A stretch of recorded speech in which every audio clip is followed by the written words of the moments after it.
This is the E-Commerce Edge podcast with your host, Jason Greenwood.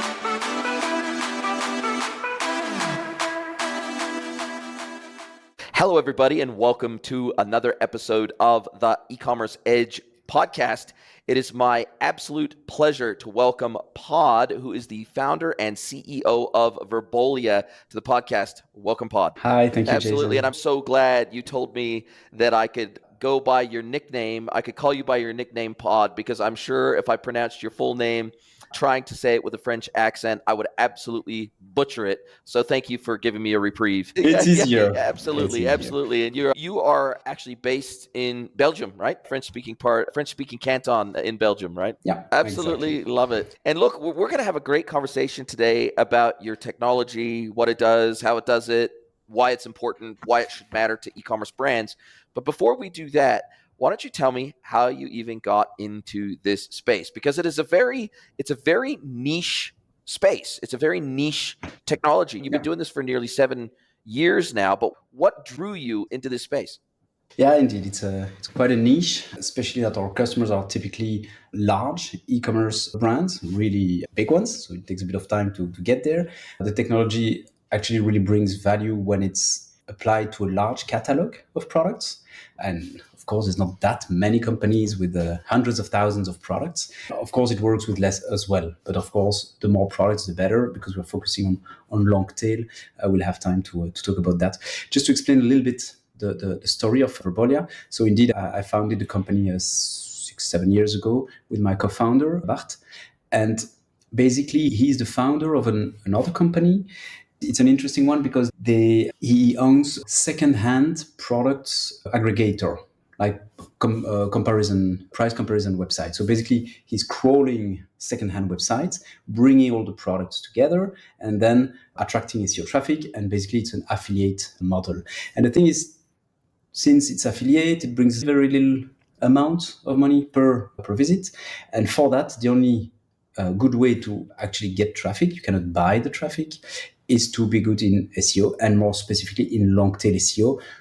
Basically, when they crawl a website, they get, I think it's like hundreds of millions of products in their database, and they need to create a nice page for, second-hand iPhone 16, something like this. I don't know if there's already iPhone 16 in second-hand soon, probably. But you see, the point is really identifying long-tail queries, and then creating pages really focused on that very specific query. And we discussed, and when I met him, he was a bit looking for new ways to monetize these ideas, these methodologies, these technologies.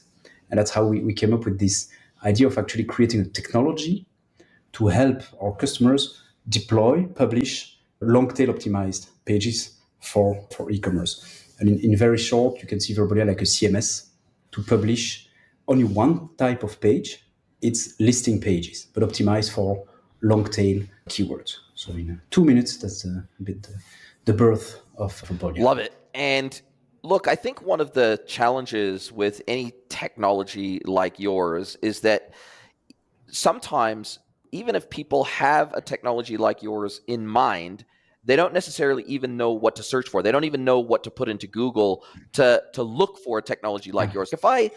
As of today, if I enterprise SEO automation platform so that we can create SEO optimized category pages at scale that reach into the long tail based on product attributes that you wouldn't necessarily normally create category pages for. So in its most basic essence, that's what you do at scale. If I was to type in, and I've done this, so if I type in enterprise SEO or SEO tools or SEO automation tools or almost anything related to SEO, I'll get platforms that help with keyword research. I'll get platforms that help me identify what gaps are on my website versus competitors' websites. I'll maybe find Moz.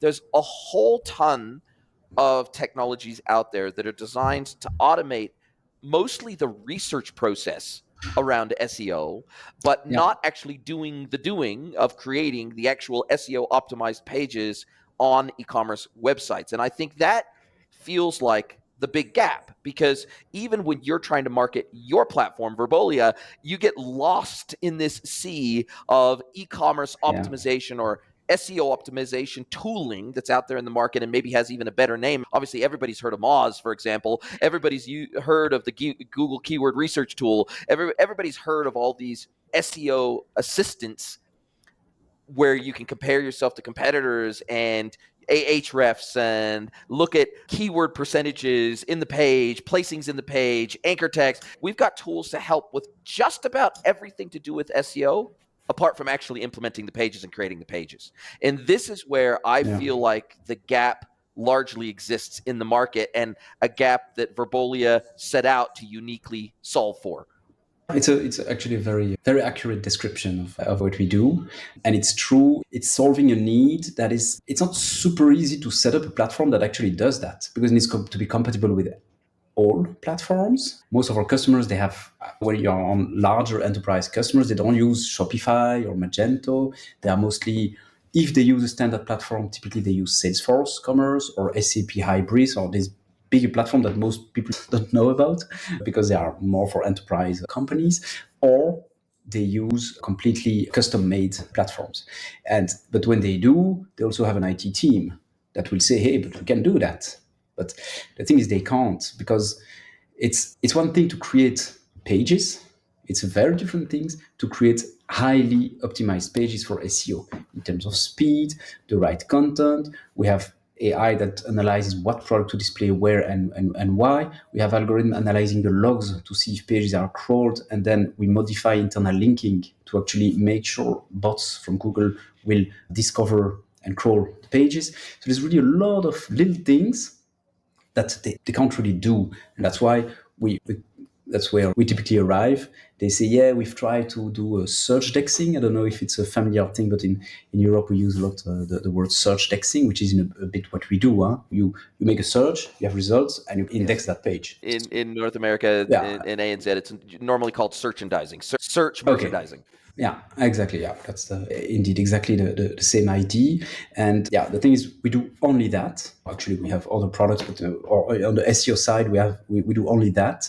And that's why, of course, it's very good, because we focus especially on that. And that's why we get really super good results for in SEO. And it's an easy to use CMS, because it gives you the suggestions and you can say, hey, yes, I would like, for example, if you're selling shoes, you're a shoe retailer, you have a category for women's shoes, classic, but you have tons of other shoes, of course, more specific shoes than just women's shoes. So you have a category which is typically attracting visits on your top keyword, women's shoes.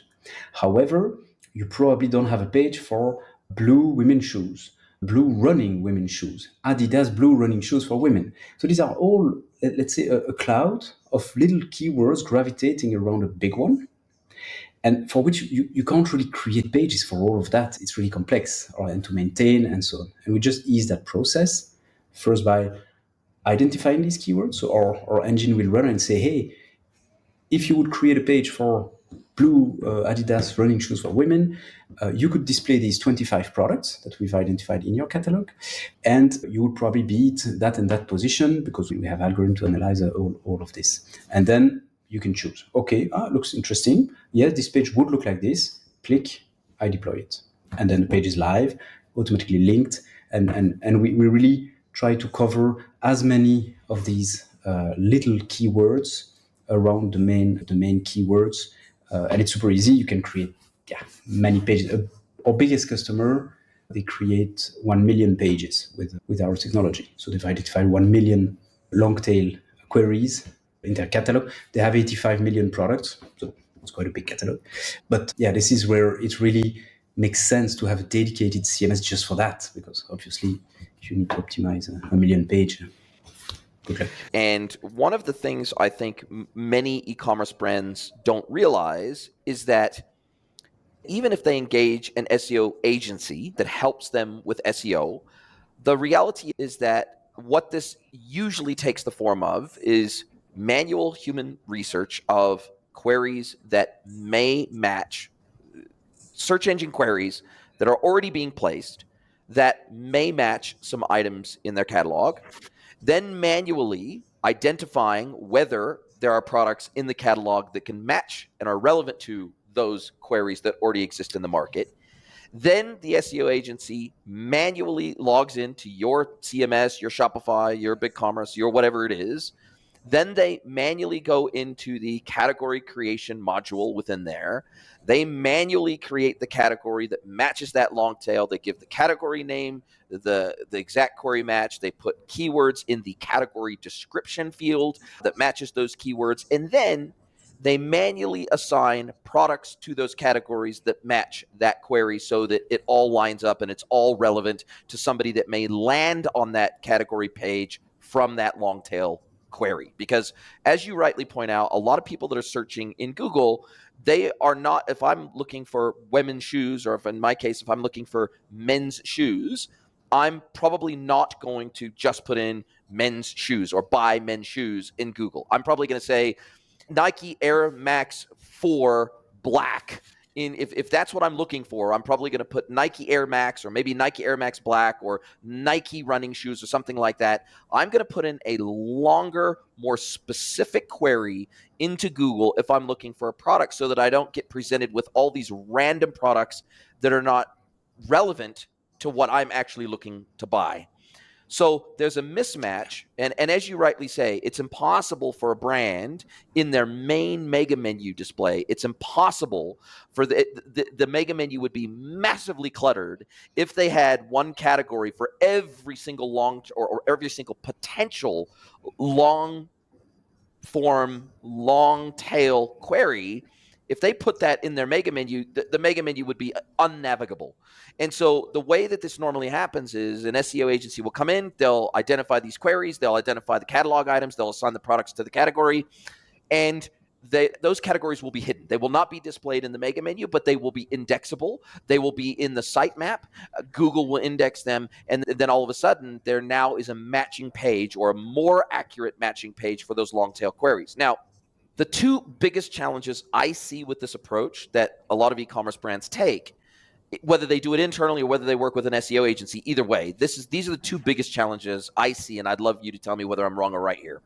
One is it takes a long time to manually do all those steps. At most, you maybe are able to create 30 pages, 20 or 30 pages a month maximum when you take into account all the research you need to do. Then the second biggest issue is that you need to continually, as the catalog evolves, and as you add items, delete items, modify items, etc., you now need to manually maintain the product to category assignments against those manually created pages. And that becomes an ongoing maintenance process, not just creating the pages, but maintaining the pages to keep them relevant, and also making sure that the pages that you've created remain relevant over time to queries, and then disabling or deleting those pages when those landing pages are no longer relevant, because Google will penalize you if you have a whole bunch of pages that service a long tail that is not relevant. They will dock you for that. They will demote you for that. Yeah. So it feels every step of the way, when you are doing this manually, it feels like an almost impossible task to keep up with. Yeah, indeed. And you're pointing the right problems that are there. Another you can add is internal linking. Because it's nice to create the pages. Like you said, you can put them in the sitemap and so on. But of course, if there's strictly no incoming link to these pages, it's not great. If you have super high authority and so on, it might be okay. But yeah, in a way, it makes sense. You need to link to these pages. And how do you do that? Again, it's manual. It's super complicated. It takes forever. And you were talking about the maintenance of the pages. One thing as well to think about is that if, because of seasonality, the page becomes empty or only has one product, you need to think a bit maybe of redirecting it, or just deleting, or whatever, doing something about it. And these are all cases that we know, because that's what we do every day. So that's why we have features to cover all these cases. But it's true, it's an extremely manual process. Just to there's an alternative to the method you mentioned, which is also a bit manual, but yeah, it helps as well. It's indexing facets. So that's also something doable. So very simply, you have your page, you click on the women's shoes page, you click on Adidas, the brand, you will see Adidas shoes. If you're able to have, but of course it's typically some development to be done, you need to make sure the title is dedicated to that page. It mentioned Adidas plus shoes, and that the page is indexable. And of course, so making your filtered pages indexable it's very good because you can really cover a lot of things. It's extremely dangerous, of course, because it can really get out of control because you cannot index all the combinations of all your possible filters because then you will have page for queries and super long tail, too many, of course, a lot without results. And that's really a big mess because Google will crawl millions of pages and get completely lost in there. So it's another way to do it. It's a good way to do it because internal linking is typically done already because the filters contain links. So it's usually a good way. It's still quite manual because for each category, you have to say, okay, in the women's shoes, I will index the combination of color and brand, of just color, just brand, but color plus brand plus, I don't know, Styles, fabric, fabric. Yep. material, or style, it starts to be long. And then there's immediately, as soon as you add one variable, you add thousands of pages or many pages Combinations. because you multiply. Exactly. Yeah.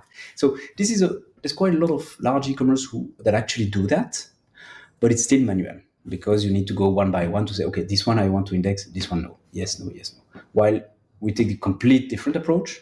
We start from the demand. What are people looking for? Let's look at the words they actually type, and let's create a page for each of these instead of going from the infinity of combinations and just keeping the one you want. No, we look at the ones people are actually looking for, and we have algorithms to find these keywords, and then only create a page for these ones. Way that I've seen brands tackle this is to use their search and merchandising platform to create pages. And so basically they'll put in a specific query into their search bar. They're using Algolia or you're using whatever it is they're using. They'll have a custom search results page that has the query obviously in the title of the page because that's how those platforms work. It's pre-filtered for products that match automatically. You can even merchandise against those queries in the back end of those platforms automatically. You can boost, you can bury, you can hide, you can promote based on rules. And then that becomes not only the big challenge there is a lot of these pages, they're dynamically generated at query time. And so therefore, they're not actually a static page. And so therefore, it's difficult for Google to index those pages. But what they oftentimes do use those types of pages for is campaign landing pages. And so they'll say, okay, I'm not going to create a static category landing page for this campaign that I then have to remember to take down or remember to update the products that are assigned to it. At least by using your search and merch platform for your campaign pages, the products that turn up for that query are dynamically updated. So that at least you don't have to manually update that piece of work. So it feels like your technology and technologies like yours also make perfect candidate pages for campaign landing pages. Okay, I can manually create these pages, right, for effectively the query that someone would normally put in to find the campaign or find the products that my campaign is running for, and that your technology automatically updates. So first of all, they're static pages, meaning they're live pages that Google can index at all time, and every time they come back to that same URL, they're going to be able to find that page. Secondarily, now I no longer have to manually update the products that are assigned to that category that are relevant to that category based on an evolving catalog. And I can now use those for my PPC campaigns, my meta campaigns, my basically any campaign I'm running anywhere. I can now use that static URL to run those campaigns as landing pages. Yeah, no, absolutely. And then what also makes sense is that even if you let Google choose, in that case, in terms of PMAX or your classic text ads, I would say, Google will crawl, of course, the pages and will very simply understand because typically we create one page for one keyword. It's super simple. It's like that. So Google will very easily identify, okay, this page is very well optimized for that keyword. Of course, that's why we've designed it. And then that typically ranks super high in the text ads of Google Ads because they've been designed for that and Google can find them very easily. We make sure we do everything we can for Google bots to actually find these pages. So it's good for SEO, but actually when you start in PPC and with PMAX, Google also understands these pages are relevant. And yeah, and typically they also give extremely good results because we also have the whole merchandising stack is built within Verbolia. So you can move product, add product, remove product if you want. You can create rules. You can create rules of moving the most clicked products first. You can decide to move first some the products that have less stock if you want to. So I mean, basically classic merchandising rule, or the most added to cart, because we connect to your analytics tools. So we managed to get this kind of information added to cart, most often purchased products. You can use that to build a merchandising matching rule that will then be displayed. And so you can really also work with your classic merchandising rules on the V pages. We call them V pages on our side.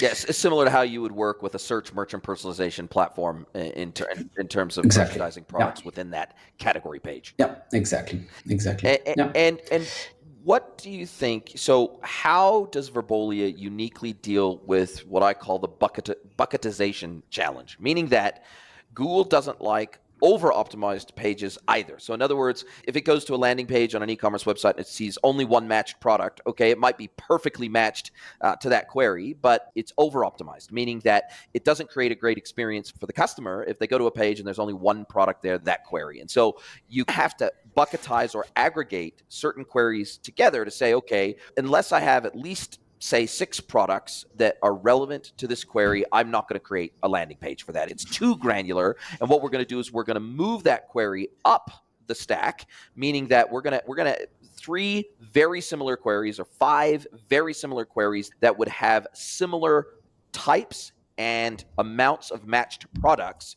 We're going to aggregate those queries together and we're going to say, okay, now this is the landing page that covers these 5 very closely related queries so that we don't over optimize, and so Google doesn't penalize us for trying to over optimize our landing pages. Yeah, no, good point. The way we typically do that, because it's true if you have only one product on the page, but typically, I mean, probably it means it's probably not a good choice of keyword, and also it in a way it will cannibalize your product page, because in a way you put one product, it means it's the only relevant for that keyword. But if that's the only one you have, maybe you should optimize your PDP for that specific product. It's true, but what we do, we have this concept a bit like you explained, we call it the fallback search. So basically you can define a threshold saying, okay, if there is less than 5 products, you can define that, then trigger that query.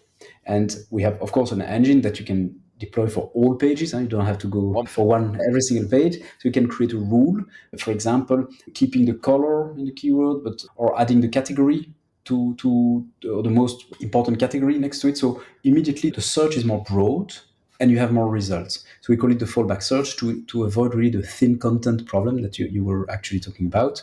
And we even have another fallback that if it really doesn't work, because sometimes you're just out of these products, that's it, then you configure the redirection. Also with a threshold. If in total there's less than 5, 10 products, whatever, then please redirect. And then the redirection can define if it's directed automatically to the most similar keyword. So we have similarity algorithm to see, okay, maybe this one is almost the same. So there's a redirection made automatically. But this is indeed something that's super important because it's happening all the time. And it also comes, remember the story I was telling you in the beginning, this classifieds website, more from secondhand products. This is very different from e-commerce because these websites, once you have bought that iPhone, doesn't exist anymore. It's not like there's a stock of a lot. There's probably a lot, but they are each different products, different items. And which means that there's an extremely high turnover of products. And yeah, sometimes after 2 hours, the products are gone and that's it. The page shouldn't exist anymore. And then maybe 2 hours later, it's back. So you really have to have super fast mechanism to actually solve all these little issues that arrive when you work with huge catalogs. And speaking of huge catalogs, I think that there's 2 things that automatically drop out of that challenge, which is the internal linking that you referred to and updating the internal links to adjacent category landing pages or adjacent product pages. And then also the challenge then becomes, how do we enrich these collection pages, these category pages, PLPs, whatever you want to call them, how do we enrich them with snippets of content from each of the products on that page, so that we have, instead of it just being a category name with a really generic category description, how do we now enrich this with content that is relevant to the products in that category, so that we have more keywords on the page? Because typically you only get super keyword rich pages on e-commerce websites on the PDP itself. That's where you get the long form description. That's where you get tables of attributes. That's where you get all downloadable PDFs. That's where you get all this rich content, images and videos. Where you get all that rich information around products that's indexable, that's usually only on a PDP.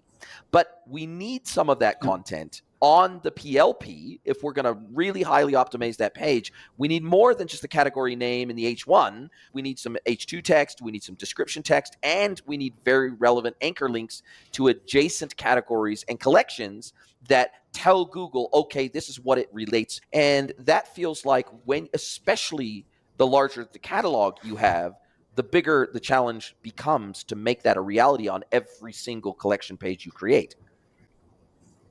Yeah, no, indeed, because we're talking about thin content, can be if you only have one product in a page, obviously, but also it's true, yeah, you still want to bring a little bit of context in the page.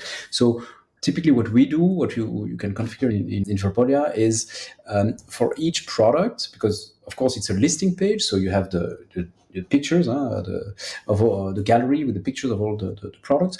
What we will do is we will generate a unique little snippet of text below each picture that is typically based on the actual description from of the the PDP product. that So would we will normally read only it show on the PDP. from the PDP, exactly. We will summarize it, or we extract one sentence.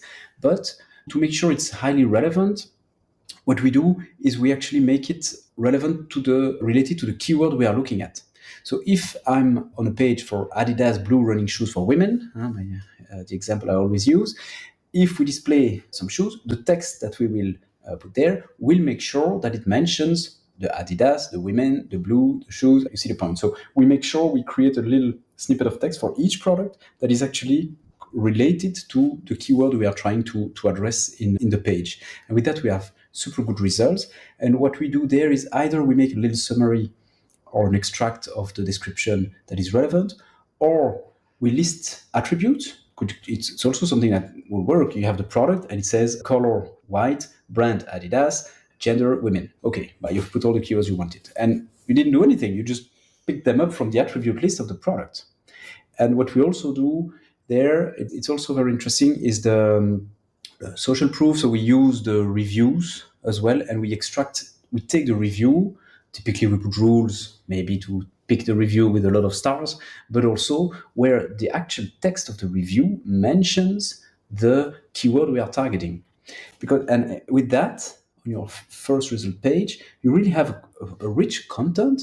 You make sure it's not too heavy and it's just about design, but you really have UGC, user-generated content from the reviews, or content that is extremely relevant. You don't invent whatever things with AI. You just stay focused on what is really, really valuable. And this is something that is very easy to make this integrated in our solution. And we were talking about the links to the adjacent. What am I doing here? Links to the adjacent keywords. That's also something that is very important. Basically, what you want is that every single page is linked, because you would like, ideally, that your 1 million pages can be crawled just by following links, not just reading the sitemap. So typically what we do, so we have this algorithm that will display typically a block. I will stop doing signs with my hands because they're weird signs. A block of links at the bottom of the page you might be interested in, and then we list a few keywords. And these keywords, they are actually anchor links to adjacent pages. And how do we choose them? The algorithm will choose based on 3 criteria. First, semantic proximity. You want to link pages that are actually about the same, related to the same topic. That's one. Second thing, we make sure that all pages should be all links should be distributed. So we make sure that we distribute all of them so that eventually, after a couple of clicks, you can reach any page. So it's a graph algorithm. And then the third thing is based, I mentioned it a bit earlier, on the crawl rate or the log analysis. So we will look in the logs for every single page if it's been crawled by a bot or not. And the ones that have not been crawled recently, then we will statistically distribute them a little bit more. So we increase the probability that a bot will actually find a page and say, yeah, this one, I forgot this one last time. And then next time, hopefully, Google will see it, crawl it, and then adjust their page rank algorithm or whatever algorithm is there. And so based on these three criteria, we calculate the best links to distribute at the bottom of the page. And that's how we also make sure that when you deploy pages with Verbolia, you really, after a week, all your pages have been crawled, and most of the time they're indexed, and then they start slowly ranking. I mean, it takes forever, always too long.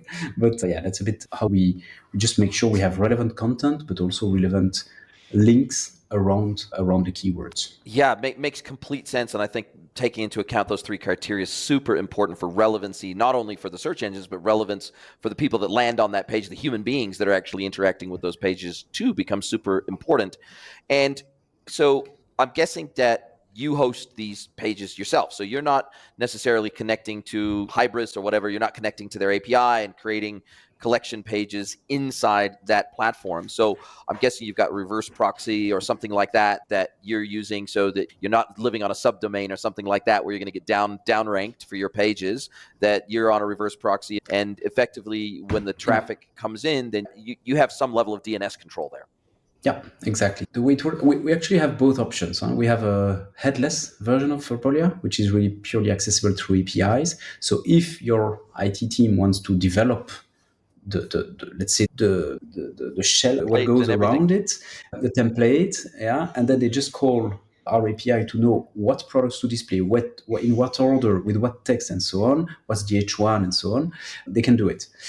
The other more classic way, most of our customers are actually using the hosted V pages.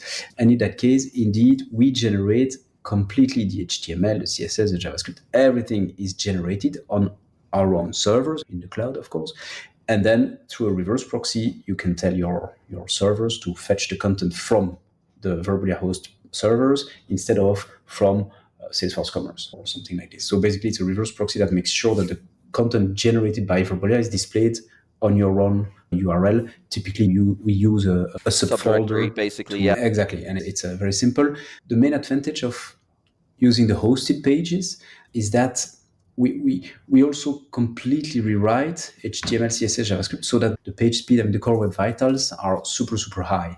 Typically, so in Verbolia, you can see that as a CMS. So you have a full editor, a template editor, just like in a WordPress, you have your template editor. In Verbolia, you have the same, but it's really dedicated to SEO. So the blocks are really optimized for that. And then we have typically, when we create the template, or the customer can create his own templates, when we deliver a template, we always promise you have 90 plus in page speed or in core web vitals. And that's what we deliver. And that's what you get when you start deploying pages. All of these long tail pages, they are 90 plus in page speed, because it's hosted on an architecture that is really designed for that. We pre-cache the pages and so on. We just make sure it's super fast. That's how we make sure we have very good performances. And how do you deal with, or how do your customers deal with a scenario where, for example, and there's many instances where the Verbolia pages won't necessarily look like and match exactly the standard collection or category pages on the main website. They'll look different because, for example, on the main collection pages, they probably won't have the internal linking and all that sort of stuff. They won't necessarily have product descriptions and the product card. The page is going to look different. It's not going to look identical to a standard collection page, combined with the fact that obviously, let's say you're hypothetically working with a Shopify website. They might have 4 or 5 apps installed that affect the collection page. So they might have a product labeling app that's installed in there to where a label gets displayed on an image or something like that. And obviously, those apps are not going to be integrated with Verbolia. So you have a situation where it's virtually impossible for your pages to match exactly the template of a standard collection or category page. So Is Yeah. is this something that most of your customers are simply willing to forego? They're willing to give that up because of the fact you get it close, or you maybe get it 80% or 70% matching, but then you've got these additional content blocks, you've got these additional linking blocks, you've got you do not have the functionality of any custom apps that affect collection pages. And is it just simply a fact that the merchant has to accept the fact that these pages are going to be different because they are designed specifically to capture long tail keywords as landing pages? Yeah. Yes. So indeed, we cannot reproduce 100% the experience of the category pages. Is indeed not possible. Honestly, we go extremely far we have a team dedicated to that. They are extremely good. Usually you don't see the difference. Of course, if we add the text on the product cards, yeah, there, of course you see it. Typically the link at the bottom of the page, of course, it's also a difference, but typically we also ask our customers to put these links on their existing categories so that it creates in links To your page. to the Verbolia page. So in the end, yeah, exactly. So there's really not many differences. However, yes, there are differences. It's not completely perfect.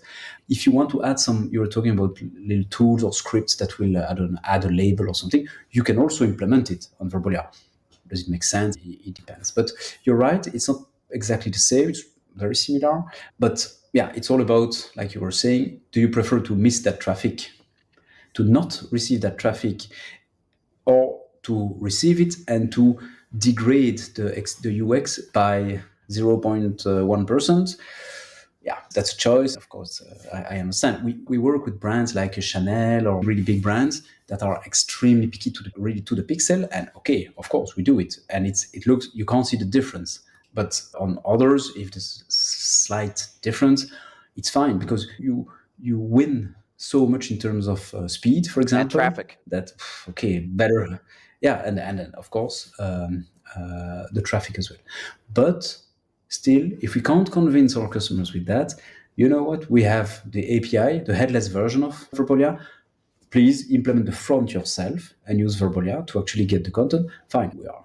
That's also an option that we've developed because of that. Some customers were saying, no way, you need to fit in our main templates. Okay, fine. That's also an option. Love it. Love it.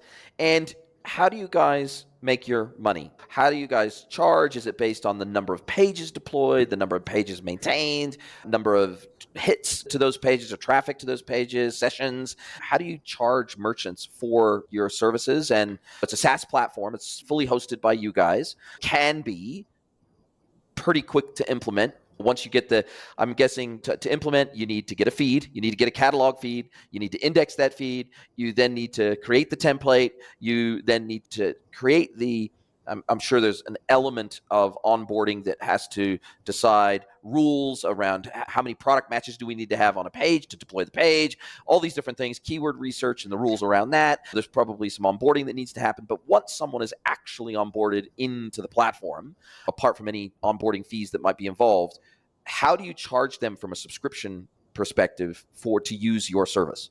So the model is indeed, we have a setup fee that includes everything you've said.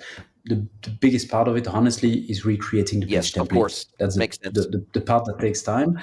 But apart from that, in a couple of weeks, we can be live. So it's super fast. And then in terms of model, basically, our model is based on two things. The number of pages you would like to publish. We have packages starting from 3,000 pages up to many pages. And so there you go in a yearly subscription based on that. And then we take a very small CPC. So basically we charge per SEO visit landing on a V page. Okay. Yep. It's a very small CPC, really a few cents of dollars. And that's really, that's how we do. So there's, let's say, two dimensions. The first one is the volume of pages you want to create. The second one is the value you actually create by attracting these visits. Typically, just to give an idea, to also manage expectations, when we set up Verbolia, after a year, let's say more or less, because of course it depends, you can expect between 15 to 30% of increase of your non-branded traffic.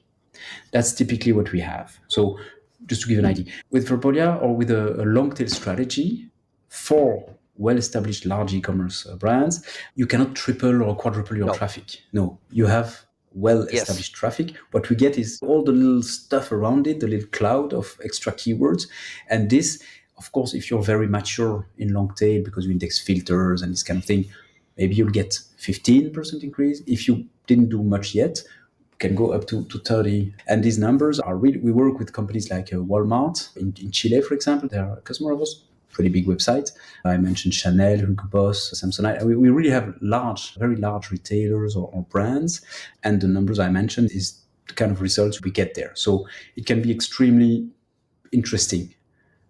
If you, From an ROI, the brands I've mentioned, you can imagine the traffic they have. If you add 30% or 50, even just 15% to that, it's interesting. And what level of sort of GMV or catalog size, like what size roughly? I know there's no hard and fast rules on this. Somebody could have a really large catalog but a relatively low GMV, or super high GMV but a relative. There's probably lots of combinations here that make a good fit for a merchant for Verbolia. Yeah. But what are some of the key criteria you look at? Is it existing amounts of traffic to the website? Is it catalog size? Is it existing GMV? Is it the profit margins have to be a certain level to justify this kind of expenditure and the additional traffic it generates? What are some of the key criteria that you say, okay, this kind of merchant makes a perfect fit for Verbolia? The bigger, the better. That's for sure, because the bigger you can get. It's like exponential, because if you have more products, there's many more combinations of keywords that you can identify.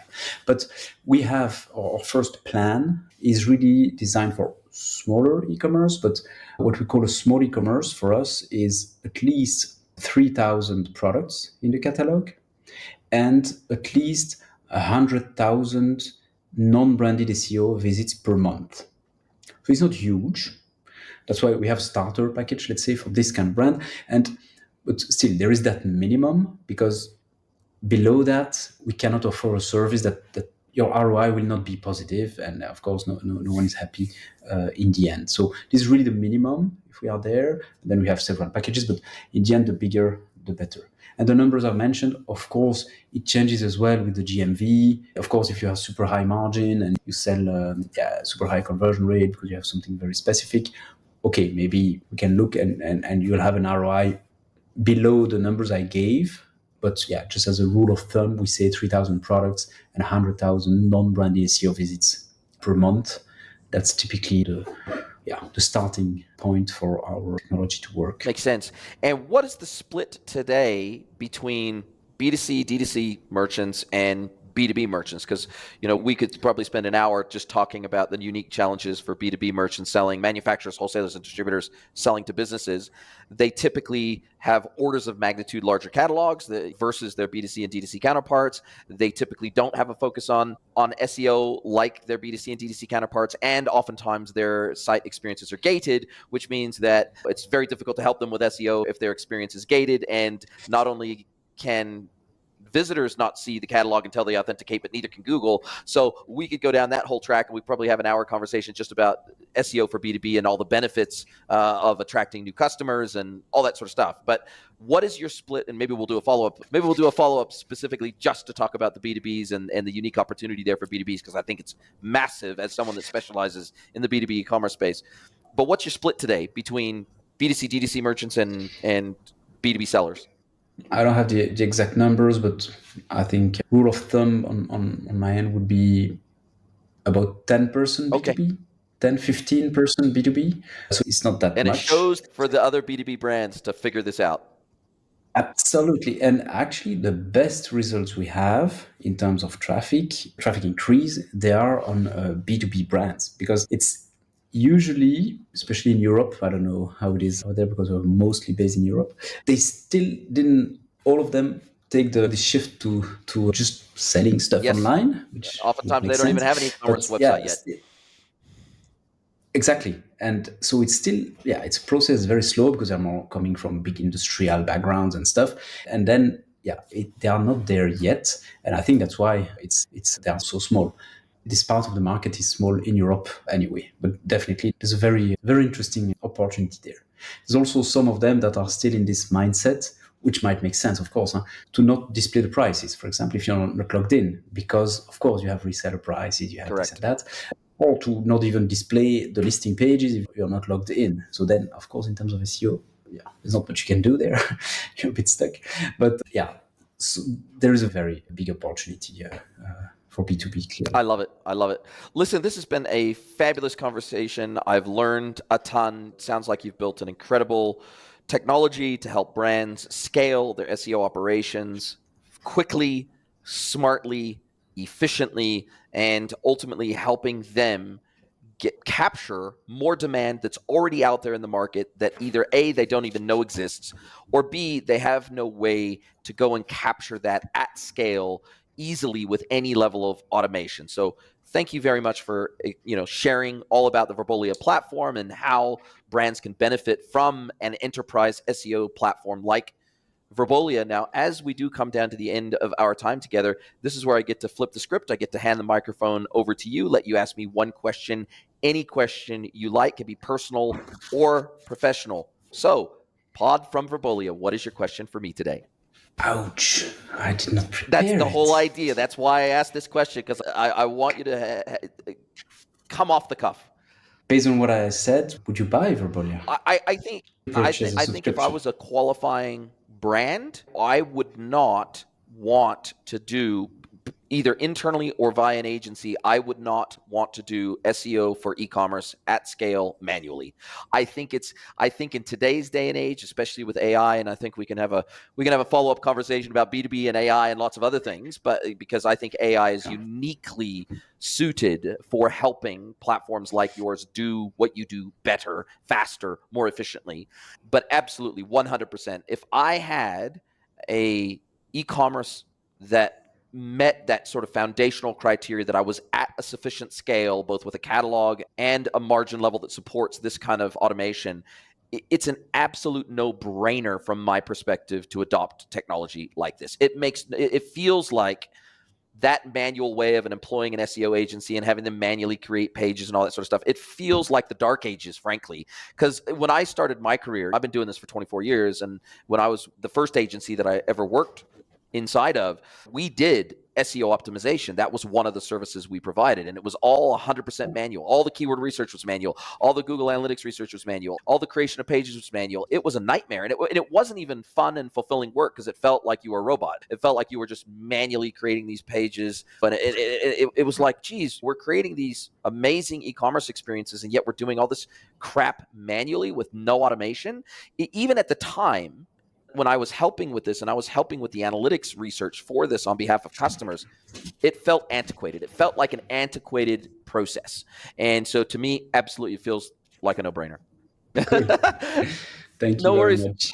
Good. Now, listen, I will drop a link to your LinkedIn profile into the show notes. I will drop a link to the Verbolia website in the show notes. But other than that, if people want to speak to you about enterprise SEO automation, what is the best way to get a hold of you? Oh, yeah. LinkedIn. LinkedIn is good, or pod@verbolia.com. Oh, fantastic. Thank you so much for your time. I really appreciate it. Can't wait to speak to you again soon. Are you a B2B or D2C e-commerce merchant? Then head over to greenwoodconsulting.net to learn how we can help you scale your business.